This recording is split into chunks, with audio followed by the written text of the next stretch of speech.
Pronto. Bom, eu me perdi aqui, eu não estou sabendo, não estou vendo vocês aqui, não estou enxergando ninguém. Eu vou sair e entrar Boa, de novo, tá? boa tarde com todos e todas. Damos início a um ciclo de conferências do projeto de preservação digital e análise de risco em repositórios institucionais. O proyecto está coordenado, ¿no?, por el profesor Miguel Ángel Mardero Arellano, do IBICCH, y del pesquisador profesor Marcos Galindo Lima. Él es profesor de la Universidad Federal de Pernambuco. Entonces, ese ciclo de conferencias viene se dando por mes. O mes pasado tuvimos a palestra, ¿no?, sobre preservación digital y análisis de repositorios institucionales, y el día de hoy tenemos la temática de preservación digital y gestión de repositorios institucionales. Tenemos al profesor Marcos Galindo, que va a hacer la introducción de la temática, y al profesor Joan, que va a presentar a palestra. Deixo con vocês a profesor Galindo. Bem, tá me ouvindo, Flor? Isso, sim, pode Sim. falar, professor. Ah, sim, então, posso iniciar? Sim, Bem, boa tarde a todos, boa tarde, João Andrade e a Flor, boa tarde, Fernando, William, Thaís, Miguel, Eva Brito, João Andrade, André Kemi, Fábio Farias, Janise, Josimara, Noga, Patrícia Barros, Augusto FPE e demais colegas. Eu fui incumbido de fazer essa pequena introdução sobre gestão para preservação digital, que é a temática que a gente vai abordar aqui hoje. Na verdade, João, tem meu nome aí, Marcos Galindo, mas vocês entendam isso mais como gentileza do que propriamente uma participação ativa. Esse é o trabalho, é mérito do João Andrade. O João foi meu aluno, é meu orientando. Hoje eu sou aluno dele e ele me orienta nesses assuntos, de forma que ele é a autoridade competente para falar nesse tema. Nós estamos, esse projeto é um projeto largo, iniciado há 10 anos atrás. Nós fizemos a primeira versão desse projeto há 10 anos atrás, e agora, numa feliz iniciativa do IBICT, se retomou mais uma vez uma segunda versão, digamos assim, para confirmar dados e, se tratar dessa coisa do panorama da preservação digital no Brasil. De forma que esse curso para preservação digital é um desdobramento dessa iniciativa da Cariniana, com suporte e apoio do Laboratório Líbia e da Universidade Federal de Pernambuco. Eu queria declarar aqui minha alegria de estar aqui com vocês juntos aqui hoje, iniciando esse processo, esse curso, e tenho certeza que ele será de muita utilidade para todos vocês. Eu estou por aqui no background e qualquer coisa o João me chama por aí, tá bom? Uma boa tarde a todos, sejam todos bem-vindos. João, por favor, pode continuar. Ok. Boa tarde, pessoal. Boa tarde, professor. Boa tarde, Eva. Boa tarde, Flor. Boa tarde a todo mundo que está aqui na sala. Hoje vamos falar um pouco sobre a gestão da preservação digital, ou gestão para preservação digital. O termo em português ainda é um pouco confuso. O termo em inglês é mais fácil, porque não tem o de nem o para, né? Digital Preservation Management. Mas, enfim, hoje vamos tratar de 5 assuntos. O tempo é curto. O primeiro tema que a gente vai tratar é a teoria dos 3 pés do banco de Kenney e McGovern, de 2003. Depois nós vamos falar sobre os 5 estágios organizacionais, também da teoria de Kenney e McGovern, de 2003. E mais adiante vamos, no terceiro momento, falar sobre preservação digital sustentável, para então chegarmos à gestão para a preservação digital. E dentro dela temos um subtópico que será a normalização técnica. E assim a gente encerra o nosso curso, e ao final vocês poderão fazer perguntas, e ficar à vontade para fazer as perguntas, que a gente está aqui para responder. Então, vamos começar, né? Bem, primeiro de tudo, 5 coisas sobre a preservação digital que você precisa saber. 1. Fora do Brasil, a preservação digital é de origem da ciência da computação. A preservação digital, ela chegou no Brasil a partir da ciência da informação e dentro desse contexto de patrimônio, visto os arquivos, as bibliotecas e os museus e outros âmbitos como história, terem o objeto pelo qual a ciência da informação cuida, então se agregou-se muito essa força da preservação digital dentro da ciência da informação. Mas a ciência da informação só é ciência da informação, só é preservação, só é um braço da ciência da ciência da informação aqui no Brasil. Fora do Brasil, nesses 2 últimos anos da pesquisa, como o professor Marcelino falou, eu tenho me dedicado muito a isso, a conhecer essa literatura internacional. Recentemente, eu publiquei com o professor Miguel um artigo no iPress, foi apresentado semana passada, e foi também fruto desse trabalho de investigar essa literatura internacional para tentar desvendar esses poréns que a gente tem visto nesses últimos 10 anos, né, 20, na verdade, que a pesquisa abrangeu 20 anos de preservação digital, tentando buscar lá a origem de tudo. Mas o segundo ponto é esse. Só o poder legislativo pode normatizar e as organizações de padronização normalizam documentação técnica. Não vou me ater aqui, porque lá na frente a gente vai falar disso. Terceiro, em 2003, um HD tinha capacidade máxima de 160 GB. Eu tenho 42 anos, eu não sei se vocês têm a minha idade, ou se vocês... Porque, assim, eu sou formado em História, com mestrado e doutorado em andamento na ciência da informação, na área de preservação digital. Mas eu flerto com a ciência da computação desde 1999. Então, a minha vida é na frente do computador. E esse dado é muito importante. Lá na frente vocês vão entender o porquê, principalmente por causa dessa data, o ano de 2003. O ponto 4 é o seguinte: o Windows XP não rodava, então a opção era o Windows Millennium ou o Windows 98, que é mais uma brincadeira para quem viveu aquela época, sabe como era difícil. E, por fim, em 2003, a internet ainda era discada e a banda larga era um sonho de poucos. Tudo isso vai fazer sentido ao longo da palestra, minha gente. Vocês vão entender por que eu fiz essas 5. Isso é muito importante. Pelo simples fato de que a gente vai falar de gerenciamento da preservação digital. Ao longo dessas 2 últimas décadas, eu publiquei, ano passado, um artigo num evento chamado 2 décadas de preservação digital, onde eu começo falando sobre isso. Se vocês quiserem acompanhar essa linha de raciocínio, tem esse artigo 2 décadas, tem um segundo agora, Gestão da Preservação Digital, e tem o livro que vai sair do nosso trabalho geral de estudo, que contempla tudo isso que eu estou falando para vocês aqui. Mas, então, falar de gestão da preservação digital é uma coisa que é urgente no Brasil, porque lá fora já se faz isso desde sempre. E, além da gestão, existe uma outra coisa que mais na frente a gente vai lá falar, que é a conformidade. São os 2 pilares da preservação que foi observado durante a pesquisa, ao longo da pesquisa, lá fora, na literatura de não língua portuguesa, porque senão fica só restrita a ideia de que só foi pesquisado em inglês. Então, vou chamar de não língua portuguesa. Mas vamos começar. Vamos começar com o seguinte: o que é gerenciar? Para mim, esse Andrade aí sou eu, gerenciar é ter o conhecimento das fronteiras de um domínio, estando em posse das informações basilares, como limites, pontos fortes, vulnerabilidades, para garantir o quê?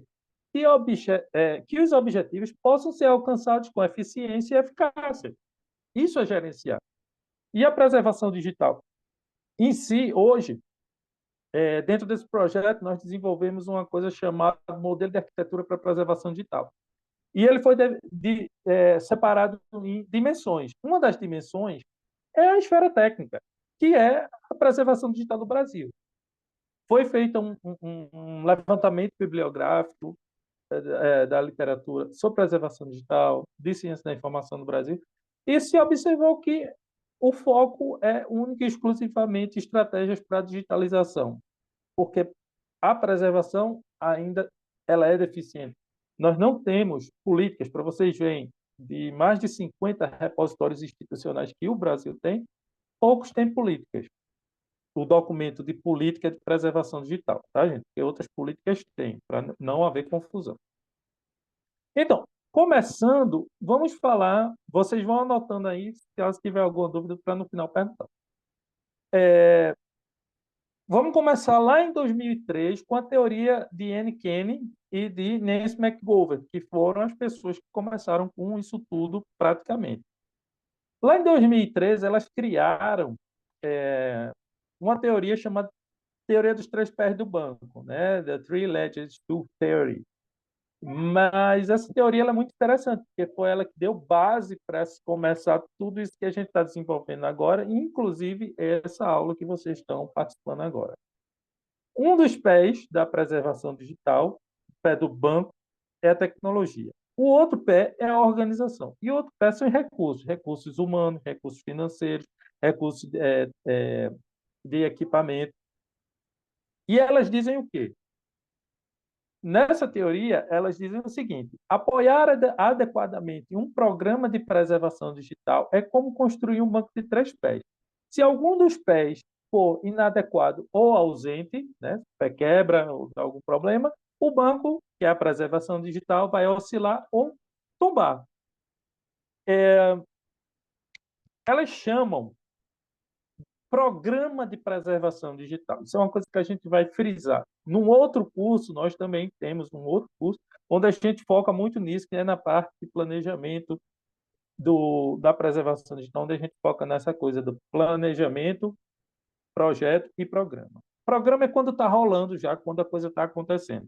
Você perguntar, existe algum, mesmo com as dificuldades, a ausência de preservação digital, existe algum programa de preservação digital no Brasil? Existem vários, com deficiências ou sem deficiências, mas eles estão rodando. A questão é o seguinte, a questão é, os próximos, eles têm que ser mais planejados, tem que haver uma gestão, porque a gestão ela pode trabalhar antes, durante e depois. No depois, funciona, mas vai dar mais trabalhinho, né? No meio também funciona, dá um certo trabalho, mas a gente consegue ajustar as coisas. Agora, o ideal é que o teu programa de preservação digital ele já comece com um framework de preservação já definido, que você já sabe o que vai fazer para não passar perrengue, de forma bem objetiva. Então, vamos lá. O primeiro pé do banco é o pé da infraestrutura organizacional. E elas falam o seguinte: as organizações com uma forte estrutura organizacional têm programas de preservação bem geridos, políticas e planos claros e abrangentes e um apoio evidente à preservação dentro da organização, o que leva a quê? Ao reconhecimento da necessidade de preservação digital é o primeiro ponto. Você tem que reconhecer a necessidade de preservação digital. É um ponto que já fazem 2 décadas no Brasil que a gente já fala isso desde o lançamento da publicação das diretrizes da Unesco, lá em 2003, que onde tudo começou, todo o mundo em si se animou a fazer. E aí a gente vem para o desenvolvimento de políticas, né? Até cito o professor Inarelli, que diz em um dos seus livros que o primeiro mandamento da preservação é desenvolvimento de políticas. Concordo com ele, mas depois do framework. Há também a implementação dos programas. E aí, como eu disse, você vai começar o planejamento, vai fazer o teu projeto para depois o teu programa rodar. a parte de planejamento, óbvio, como eu acabei de falar, e um compromisso institucional, porque muitas vezes, por exemplo, um departamento carrega sozinho a incumbência de fazer um trabalho de preservação digital. E se é um trabalho de preservação institucional, não é de um departamento, é da instituição. Então, a instituição tem que estar focada nisso. O segundo pé do banco delas duas, né, da teoria da Kenneth e da McGovern, é a infraestrutura tecnológica. Aí, a infraestrutura tecnológica, é, o a Tamaro e o Saracele, agora eu me esqueci o nome do é Antônio, né? Desses italianos, eles falam que é o seguinte, também lá em 2003, o livro deles aqui chegou revisado em 2008, mas o livro é de 2003, então é lá no comecinho também.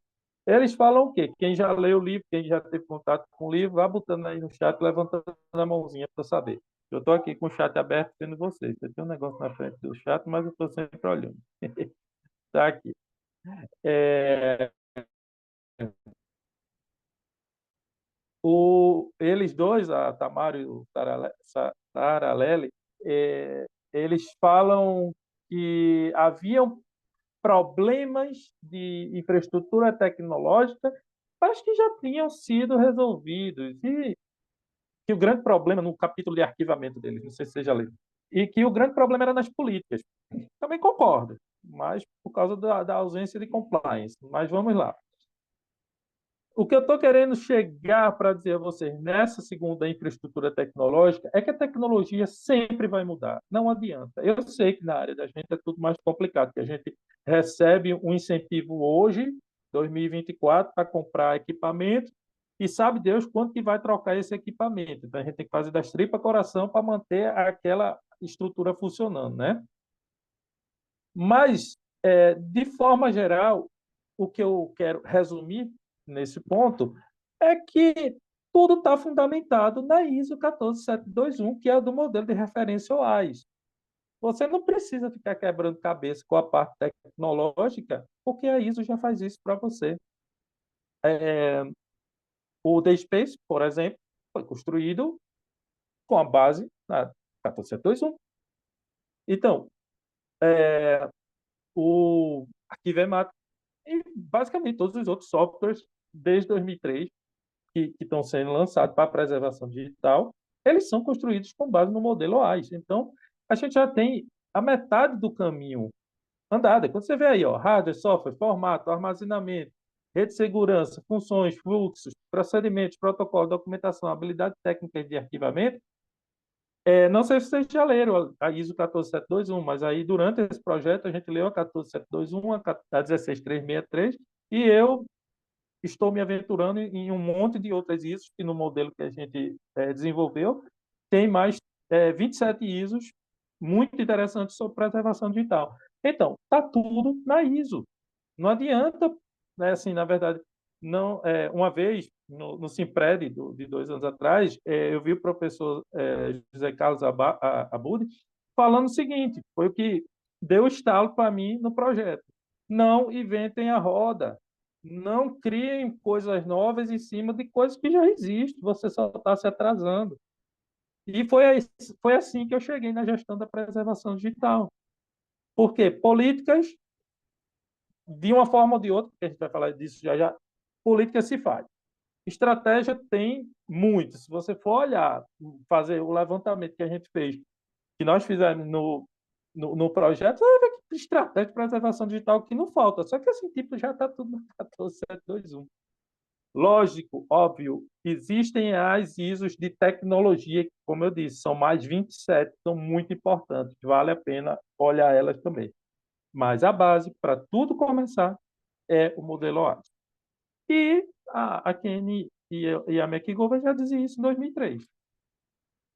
Aí a ISO está descrita como 2012, porque em 2012 ela passou por uma atualização. Assim como a ISO 16363, a de auditoria de repositórios, ela também tá passando agora, com o David Garrett por uma atualização, e eu estou acompanhando esse processo. É, a terceira perna do, do, do banco delas duas é a infraestrutura de recursos, que a gente conhece muito bem, pessoal, tecnologia e treinamento. Se não tiver isso, não vai funcionar. Não adianta a gente montar um programa de preservação sem capacitar as pessoas. Eu não vou nem dizer que não adianta montar um projeto, um programa de preservação digital sem pessoas, né? E nem aí vai fazer isso por ninguém. Tem que botar a mão na massa, alguém tem que digitalizar. Depois até vai, mas estou pulando pessoas porque a gente sabe que tem que ter pessoas. Tecnologia é óbvio. Vou dar um exemplo bem básico. Não existe preservação digital sem HD. Pode existir até preservação digital com qualquer outra coisa que você imaginar, mas sem o HD e sem o scanner, são os dois pilares da preservação digital, assim, da dimensão técnica, né? E, de certa forma, tecnológica. Scanner, a digitalização e o armazenamento. Sem isso, não tem preservação digital. Vai guardar os objetos digitais aonde? Mas, para que tudo isso funcione, tem que ter o quê? Tem que ter o povo para fazer a coisa funcionar. Se não tiver treinamento, não adianta você pegar, destacar um recurso de um bibliotecário, um arquivista, um museólogo, um historiador, para fazer preservação digital, que ele não vai saber fazer. Primeiro, pela barreira, que a preservação digital não nasceu dessas áreas. Ela é complementar, ela é disciplinar, como é que a gente chama? Interdisciplinar, como é a ciência da informação, mas ela é da computação. Então, se não tiver o mínimo de conhecimento de tecnologia, não vai dar muito certo, vai ficar tudo parado. É, E aí, a gente vai falar um pouquinho dos 5 estágios, né, da organização da preservação digital, ditos por Kenny e McGovern, porque lá na frente, quando vocês forem me ver fazer outras palestras, vocês vão ver que esses 5 estágios se transformaram em dimensões no modelo e a gente fala de uma outra forma, com outra visão baseada em compliance. Esses 5 estágios são reconhecer, agir, conciliar, institucionalizar e externalizar. Tem alguns slides aqui que, de certa forma, eu vou adiante com eles. Eu vou pular eles, porque se vocês depois quiserem o slide para dar uma lida, vocês leem. Eu não vou ficar lendo slide, só leio o slide porque eu acho que é interessante para você ficar mais com a teoria mais grudada. Mas vamos lá. Primeiro estágio, reconhecer. A primeira coisa que uma instituição ou um setor tem que reconhecer é reconhecer que tem que fazer a preservação digital. O Unesco já disse isso em 2013, ponto. Não tem o que pensar. Se você tem um acervo e esse acervo você acredita que ele pode chegar às próximas gerações, que ele tem um valor social, que ele tem um valor histórico, tem que ser digitalizado. Então, tem que reconhecer isso. Mas isso é mais profundo, gente. Esse reconhecer, ele vai além do reconhecer que tem que fazer, digitalizar um acervo. É fazer todo o grupo, a instituição reconhecer que tem que fazer isso. Porque não adianta a biblioteca, sei lá, a biblioteca de química da universidade dizer, olha, a gente precisa fazer a digitalização e a preservação digital disso aqui. E a biblioteca central não entender isso. Então, é disso que elas estão falando. Agir. Agir, básico, é fazer acontecer. É iniciar o projeto transformando num programa, né? Como ele diz, ó, agir e consolidar. São dois extremos. Você pega o projeto, escreve o teu projeto, lembrando que projeto, eu não queria entrar nisso agora, mas lá na frente, projeto não é projeto de captação, não. Quando você faz o projeto, a gente tem que mandar para algum lugar para ter o recurso. Não, isso é o projeto de captação. Você tem que ter o teu projeto de preservação digital, com todas as dimensões, a organizacional, a legal, a normativa, a técnica, a tecnológica e a gestão de risco, onde entram as políticas, onde entram as estratégias, onde entra a governança, onde entra a conformidade com tudo isso.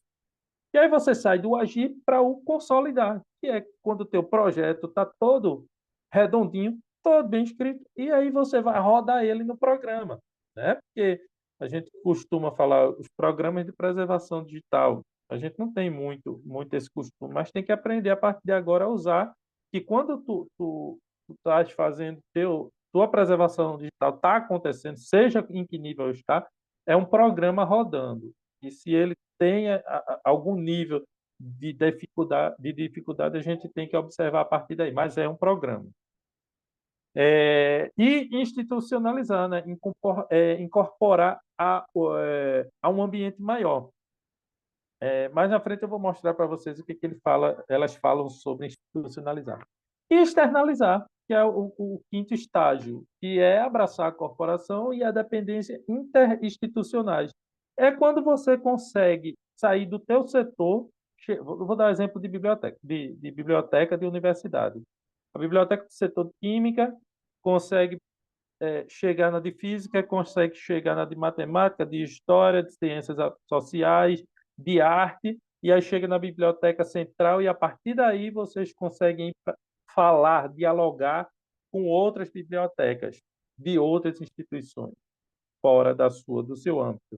Que é esse o grande problema que a preservação digital tem hoje. É todo mundo na sua ilha fazendo sua digitalização como aprendeu. Gente, não estou criticando ninguém, tá, gente? Eu trabalho com preservação digital desde 2011, eu comecei digitalizando, eu tinha um laboratório de digitalização, eu falo com propriedade porque eu sei como é difícil. Então, assim, eu sei como é complicado e desde então estou envolvido em vários projetos e eu sei a dificuldade de cada um para fazer digitalização.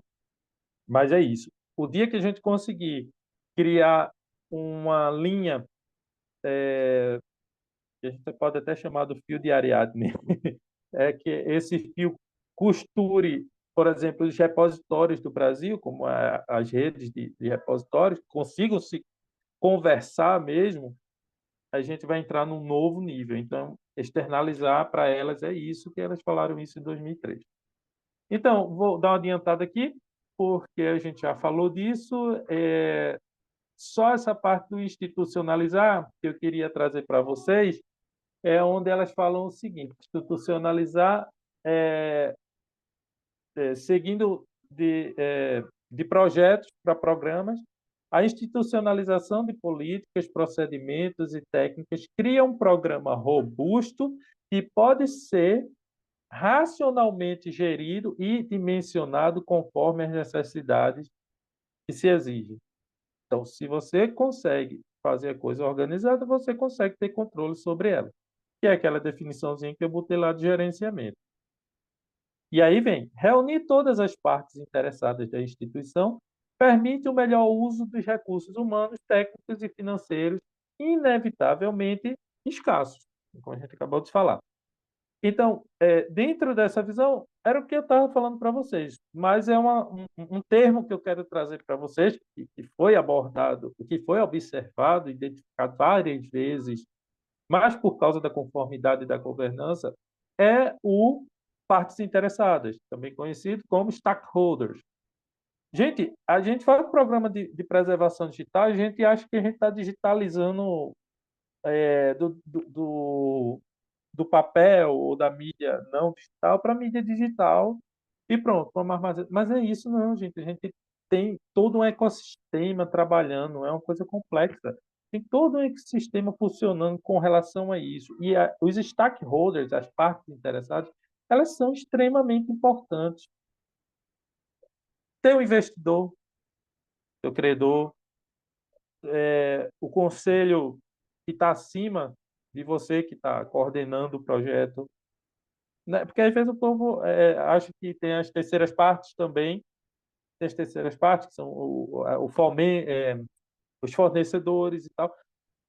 Tem os usuários, né? Porque Biblioteca Digital, Tamaro e o Saralelli falam bem abertamente isso. Biblioteca Digital, repositório digital só funcionam exatamente pela questão de quê? Para o usuário. E o usuário tem o poder de trabalhar dentro disso. Não é mais como a biblioteca tradicional, que só o profissional da biblioteconomia, do arquivo ou museólogo podia fazer isso. Agora é o usuário que faz. Então a gente faz tudo isso para o usuário. Por isso que para chegar às próximas gerações. Então, as partes interessadas, os stakeholders, eles são fundamentais dentro disso.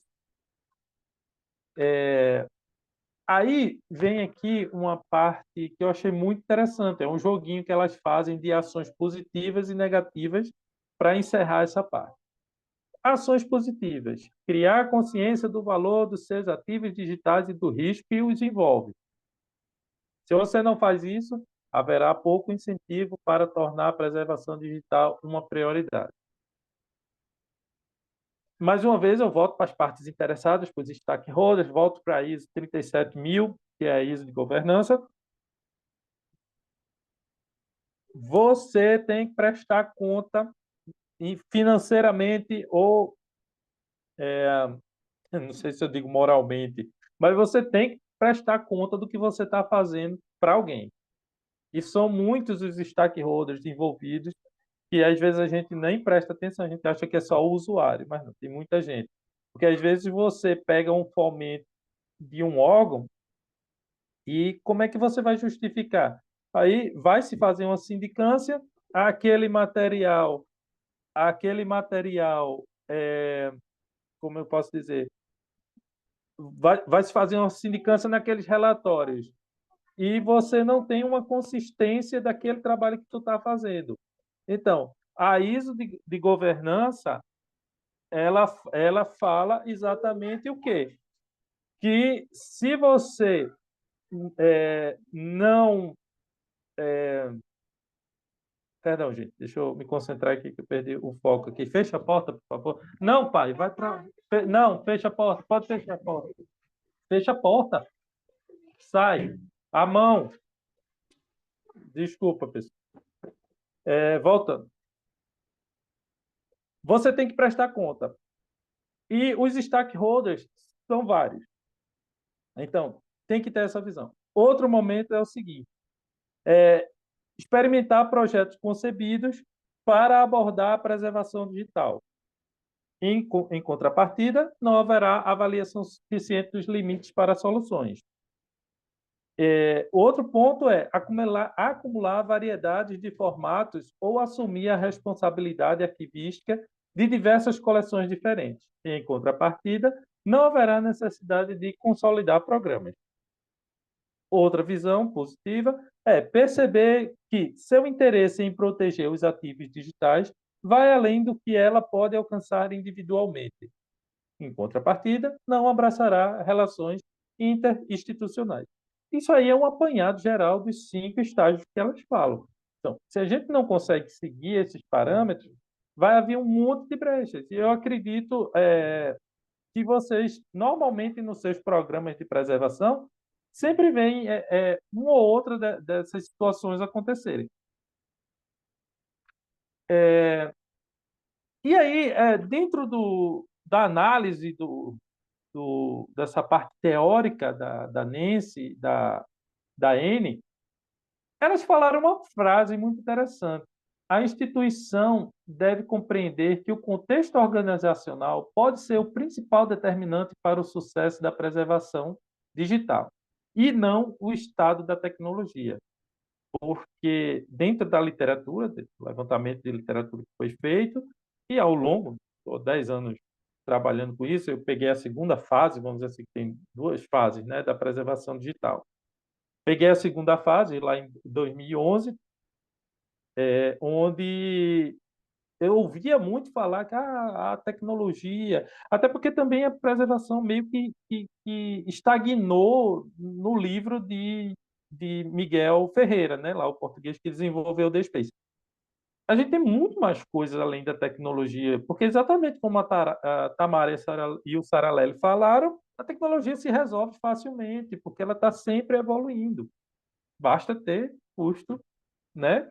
Ter dinheiro para evoluir junto com ela. Mas aí é onde está o porém da coisa. A falta de compliance deixa você preso nessas situações. E aí, deixa eu ver aqui rapidinho.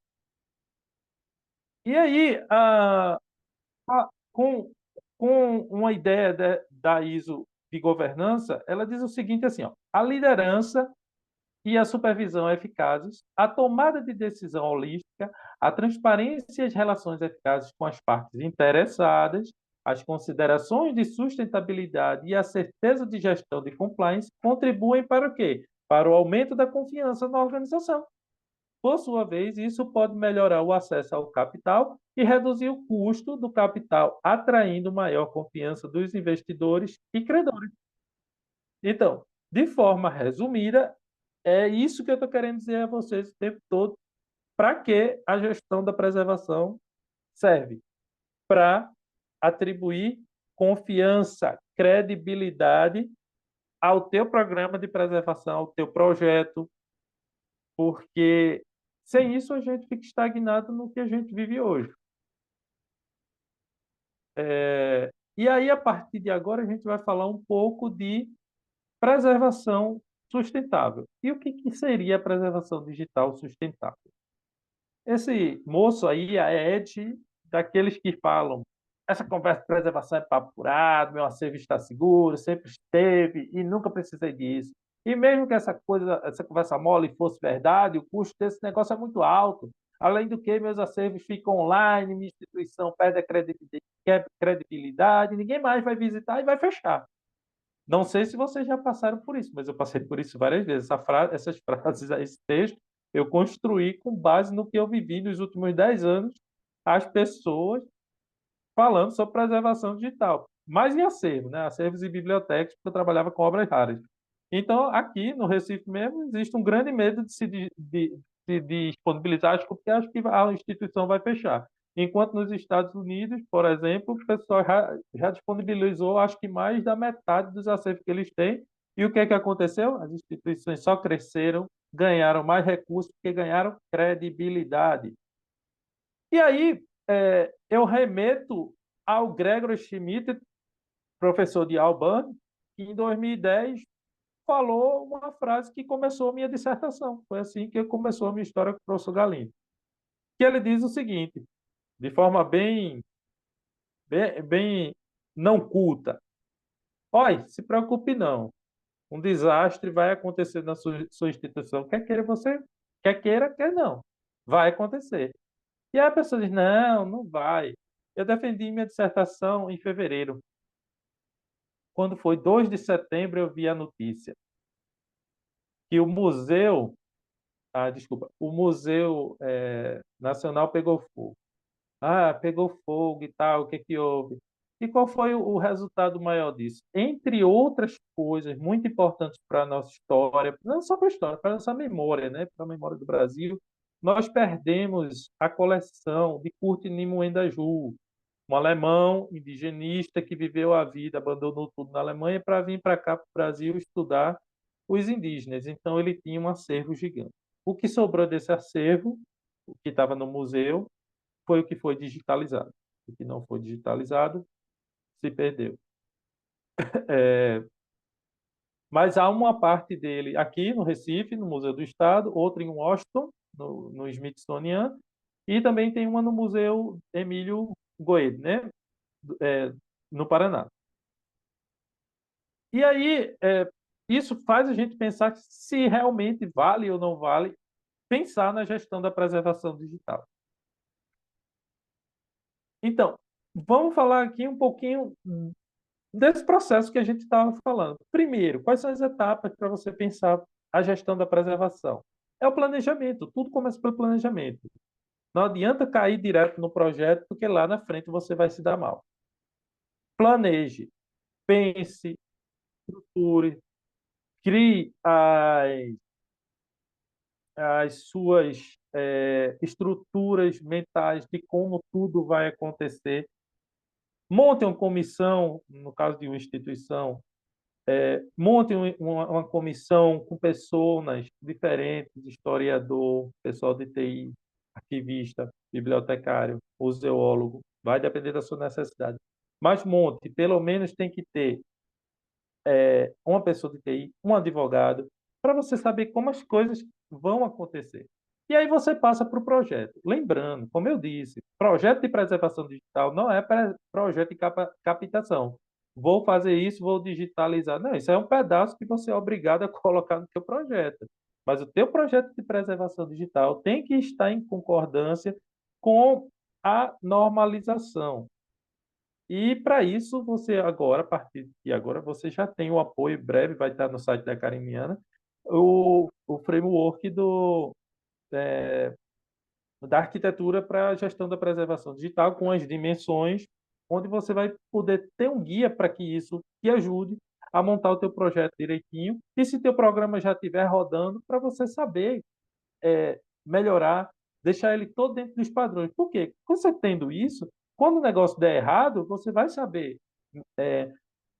Vai acontecer, né? O risco é inerente. A gente não pode. Onde tiver o ser humano, vai ter risco. Então, a gente não pode erradicar o risco, mas a gente pode mitigá-lo. Então, a melhor forma de mitigá-lo é essa. É que o teu programa esteja pautado dentro de um projeto bem organizado, sólido e firme. E aí eu trouxe essa parede para vocês pensarem, que é essa ideia dessa pedra angular, né, a keystone que a gente está buscando. E essa keystone, ela fez parte do Coliseu Romano.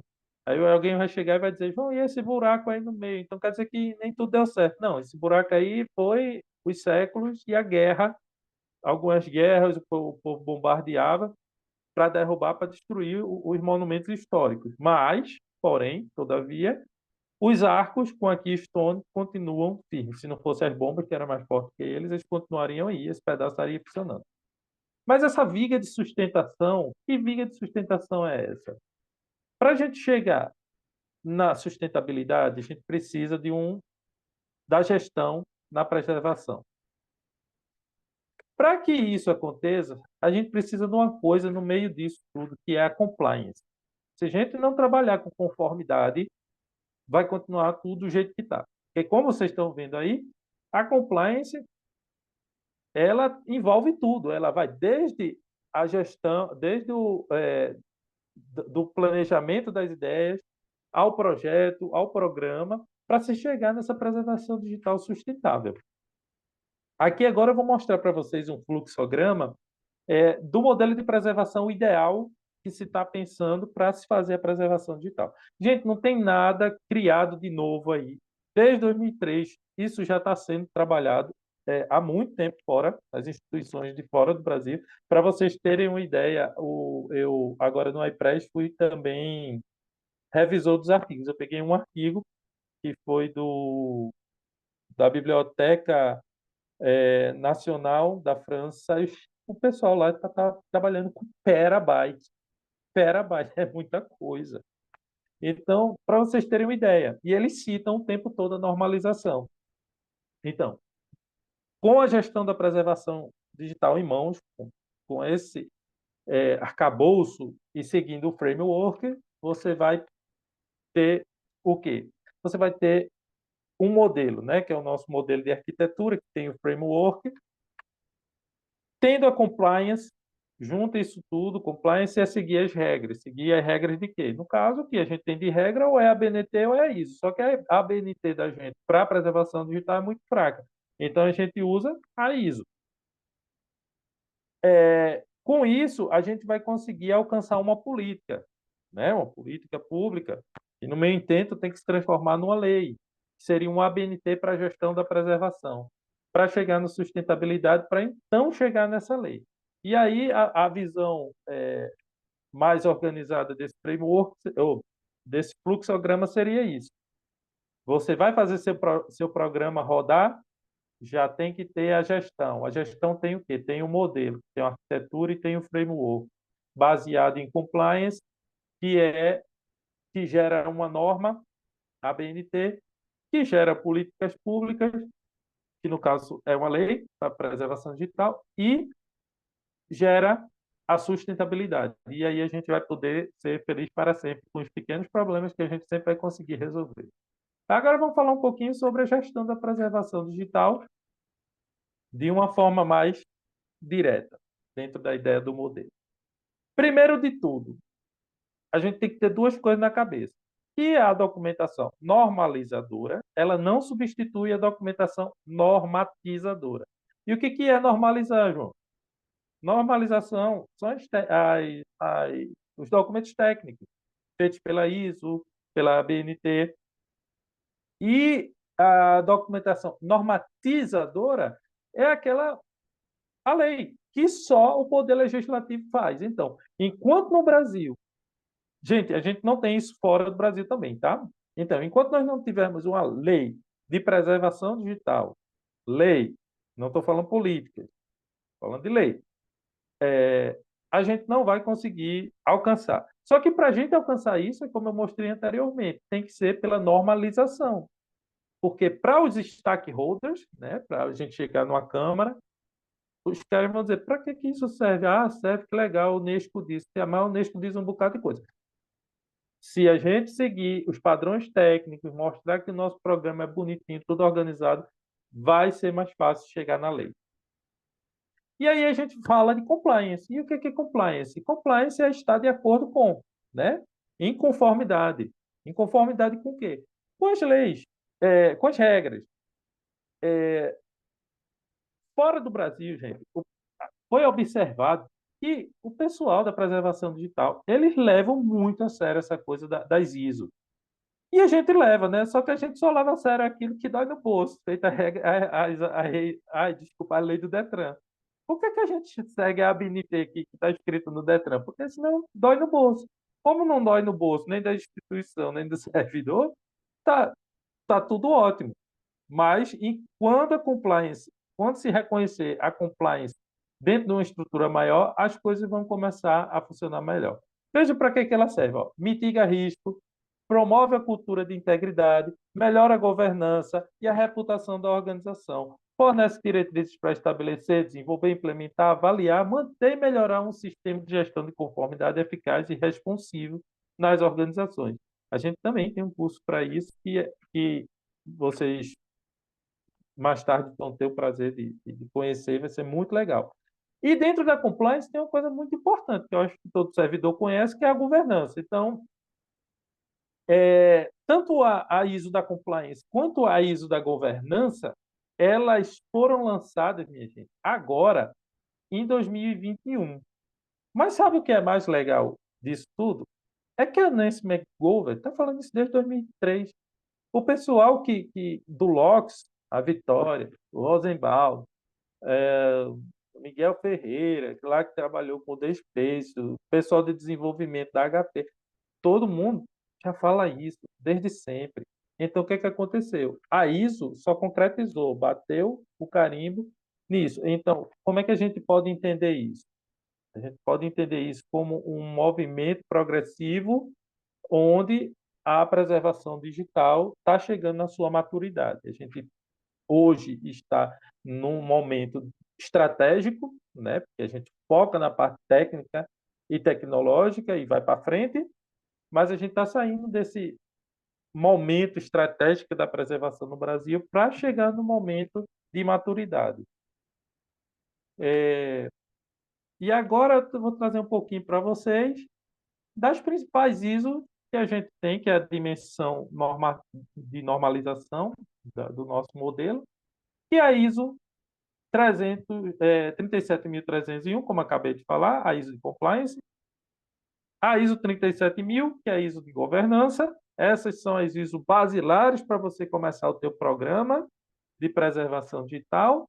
E aí vem as ISOs de preservação, que são a base desse chão, que é a ISO 14721, que é o nosso bom e velho conhecido modelo OAS, a ISO 16363, que é a ISO de auditoria e certificação de repositórios digitais confiáveis, que é baseada na TRAC, mas a TRAC é um documento que tem alguns critérios, tem uma lista de critérios um pouco diferente da 16363, que tanto um quanto o outro ainda são muito usados. Como eu falei, a 16363 está em atualização e eu estou acompanhando junto com o David Garrett.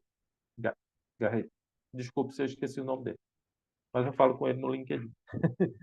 E aí, ó, como eu falei para vocês, dentro dessa ideia de normalização, dentro do projeto a gente separou 27, na verdade começou com 27, mas eu já estou com mais de 30. ISO sobre preservação digital. Tem a ISO para gestão de arquivos e bibliotecas, gestão de qualidade, a de metadados, tem as ISOs que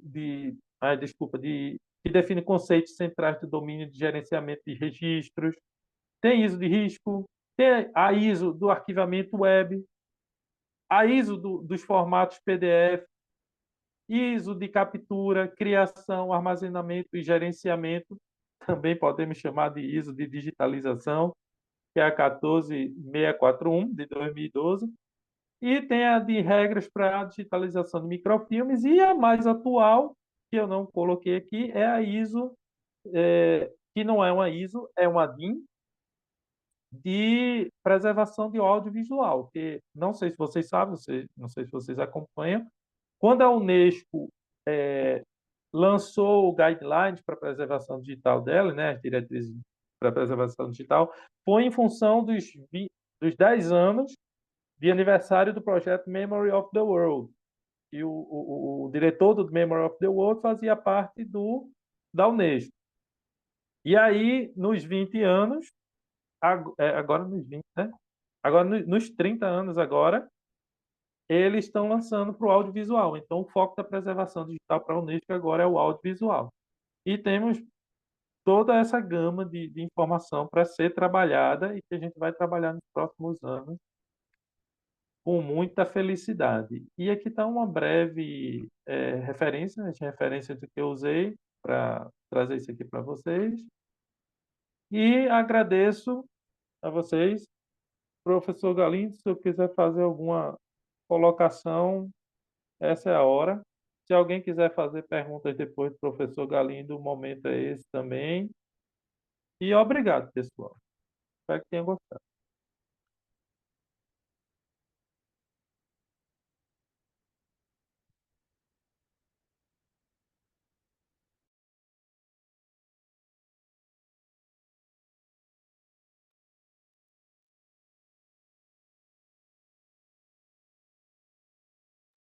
Gente, eu vou ficar com a câmera fechada para o professor Galindo poder falar, mas se alguém já quiser fazer as perguntas, já vai se inscrevendo, levantando a mãozinha ou falando mesmo, viu, tá?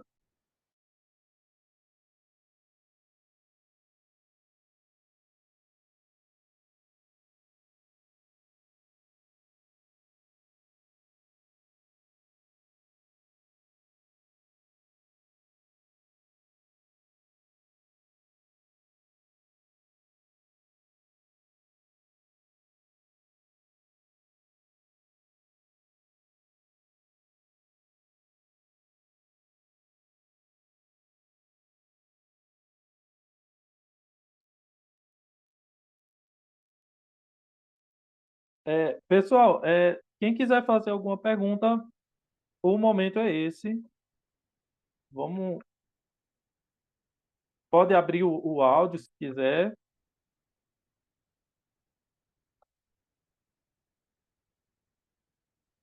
Temos agora um tempo aberto para perguntas, tá certo? Fica à vontade.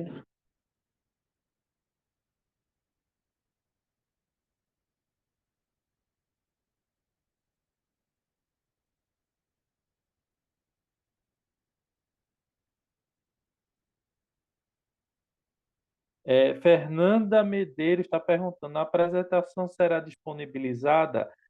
Flor, Eva, eu acho que só vocês sabem responder essa pergunta. Deixa eu ver aqui. Eita, peraí que está subindo. William Sobral. João, parabéns pela apresentação, excelente. Obrigado, William. Que bom que você gostou. Flor, se quiser falar, eu paro aqui. Só era para responder a Fernando, né, en relación a presentación. Va a ser disponibilizada en una plataforma do proyecto, a igual que o vídeo, né, da primeira, segunda conferencia, y todas esas actividades que están siendo desenvolvidas por los pesquisadores. Va a tener un espacio que va a ser presentado el día 22 de noviembre, que va a ser presencial en Brasilia, mas también va a ser híbrido, né, virtual. mas sim vai ser disponibilizado todo o material que a gente está apresentando para vocês.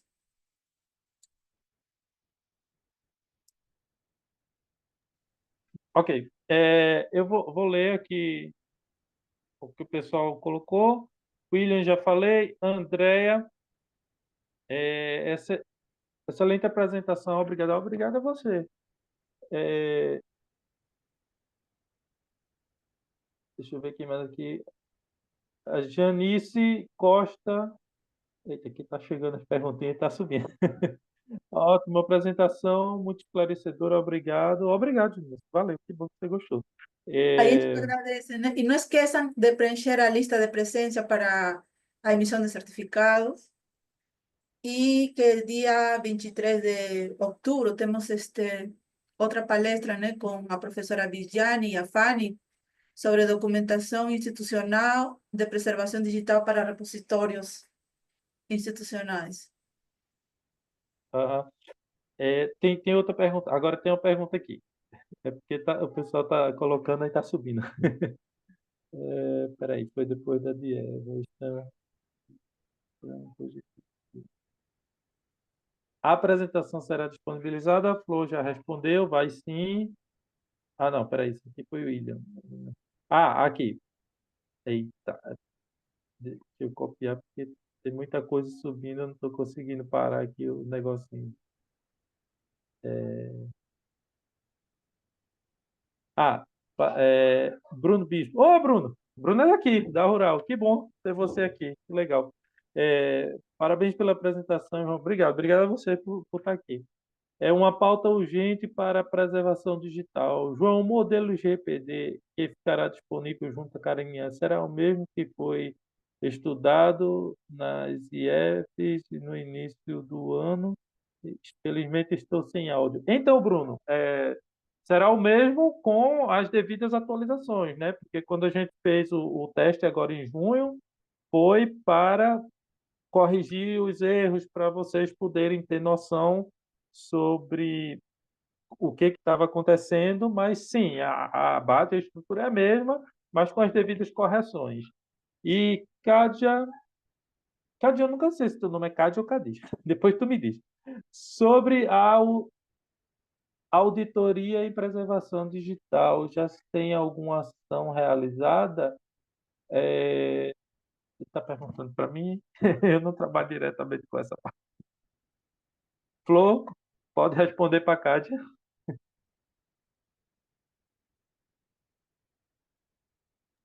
Eu acho que a auditoria está responsável no projeto, a Lefna, e também aqui a Fernanda, aproveitando para responder as duas perguntas, ela pergunta se vai ter algum link ou e-mail. En realidad, a gente vai lançar a plataforma do projeto e aí vai estar estes itens que foram desenvolvidos dentro do projeto, né, que é preservação digital e gestão de risco. E dentro dessas temáticas está também o tema de auditoria e tem um espaço específico para a norma 16366, que é a base de que se está sendo desenvolvido o projeto de gestão de risco, o cual também forma parte do questionário que foi respondido por vocês.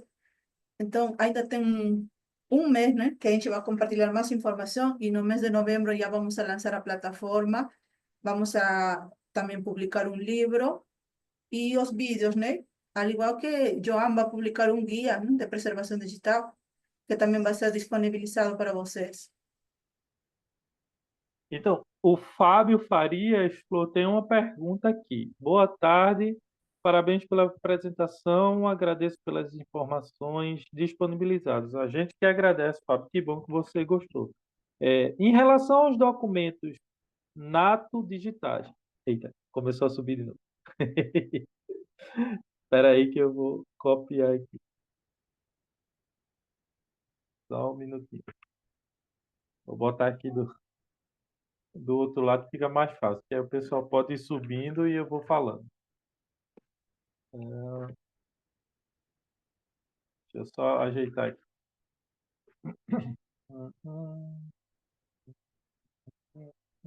Vamos lá. Em relação aos documentos nato digitais, os princípios fluxos com as devidas diferenças de não ter a parte de digitalização e normas de preservação seriam similares ou mudaria alguma coisa no seu ponto de vista? Fábio, né? Fábio, me ajuda um pouquinho. Se você quiser abrir o áudio,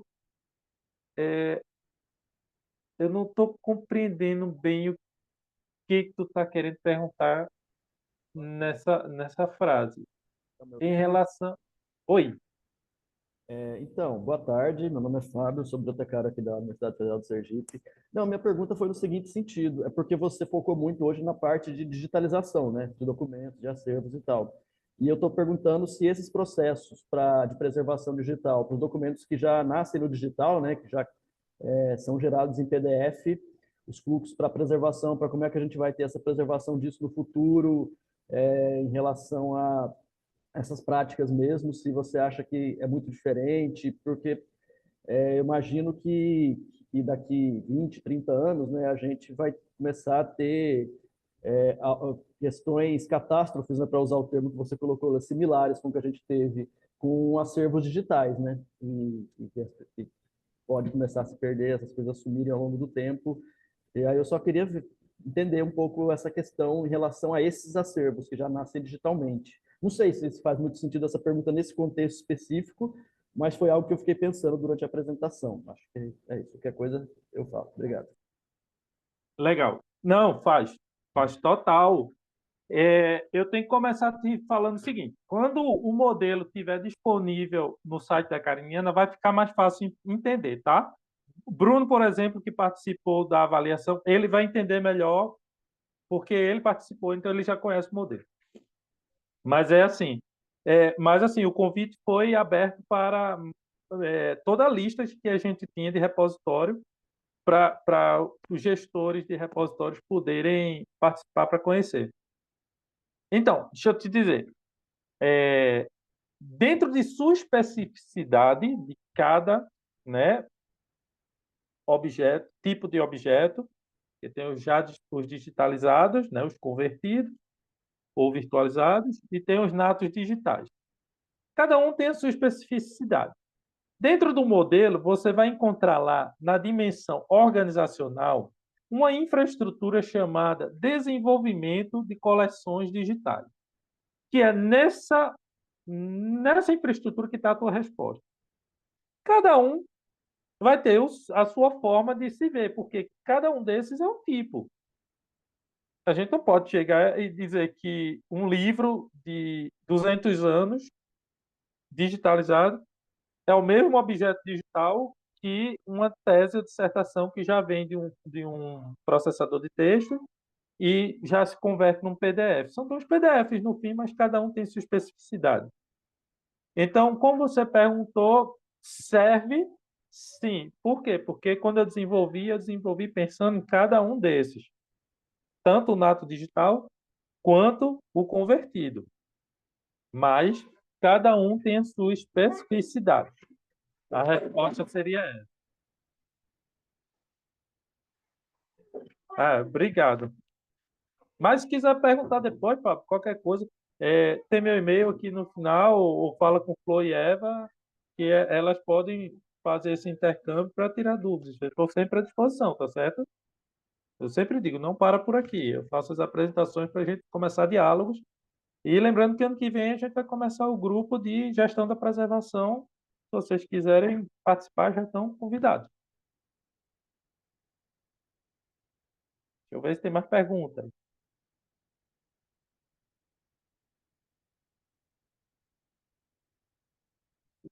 É porque toda vez que faz, o negócio sobe. Eu vou de baixo para cima agora. Morgan. Obrigado, João. Obrigado a você. Fábio já anotou. Kádia já falou com Eva. Bem, eu acho que é só. É isso, pessoal. Alguém tem mais alguma pergunta? Alguém quer conversar algo mais ou a gente pode encerrar por aqui?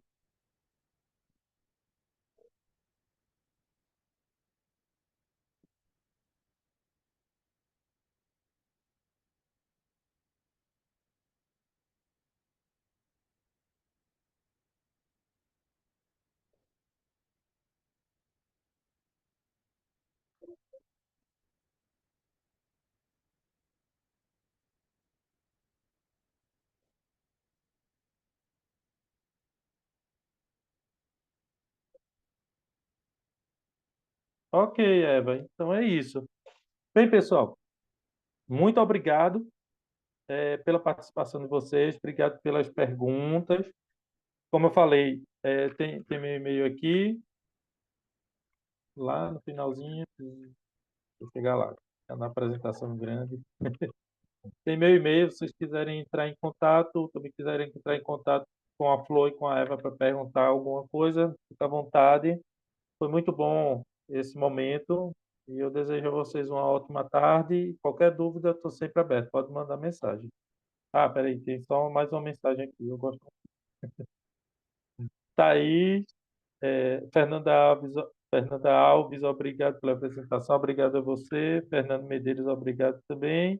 E Thaís Borges, agradeço pela ótima apresentação. Boa tarde a todos. E Bruno, muito bom, gratidão por compartilhamento e tanto conhecimento.